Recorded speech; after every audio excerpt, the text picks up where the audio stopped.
Last year, the average size of an American home reached an all-time high of 2,600 square feet. Divide that by 10, and you get the average size of a microhome.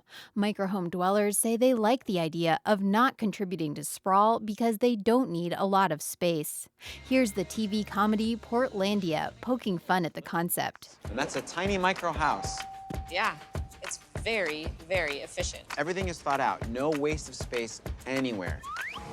This is a bathroom and a home office. Can you hand me the shower gel, please? Yes, coming up.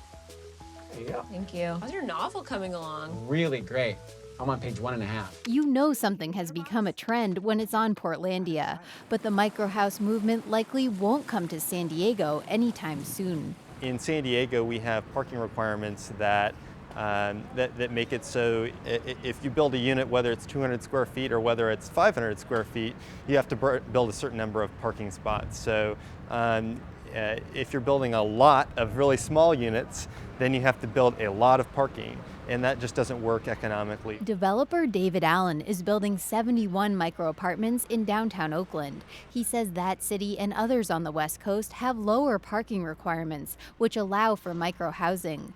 Not so in San Diego. The city told the developer the size of the box he could build, but how he sliced it up into units was really dependent on how many cars could fit in this garage. Outside an apartment complex in Little Italy, Allen demonstrates the challenge of building small dwellings in San Diego. You need at least one parking space for every unit. People would love to live here.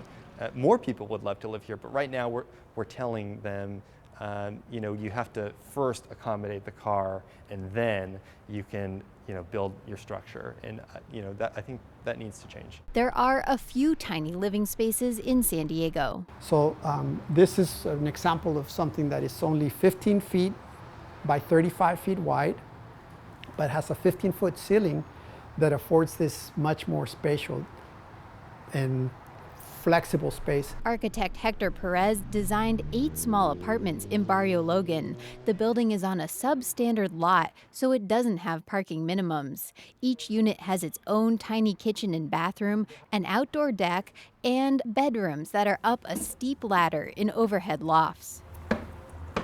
As designers, we should be thinking more in terms of quality with less resources, and not so much about just shrink, shrink, shrink. Perez's apartments are designed to feel open and spacious. While they are small, he doesn't like the term microhousing because it calls to mind all this transformer furniture that turns a bed into a couch, a stove into a closet. I mean, just all this gadgetry that is extremely expensive. So developers, of course, are interested in creating these types of housing. Why? Because they're able to charge everything plus more. They're able to add a lot more units in the same footprint and still charge premium for them. That's the type of house Portlandia was mocking. While microhousing is efficient, the show points out it could have a downside. So what did you want, cream? Yeah. Okay. You're always breathing down the back of my neck. It's like I can feel your hot breath on me all the time. Claire Tregesser, KPBS News. Some French toast. There you go. Bon appetit. So.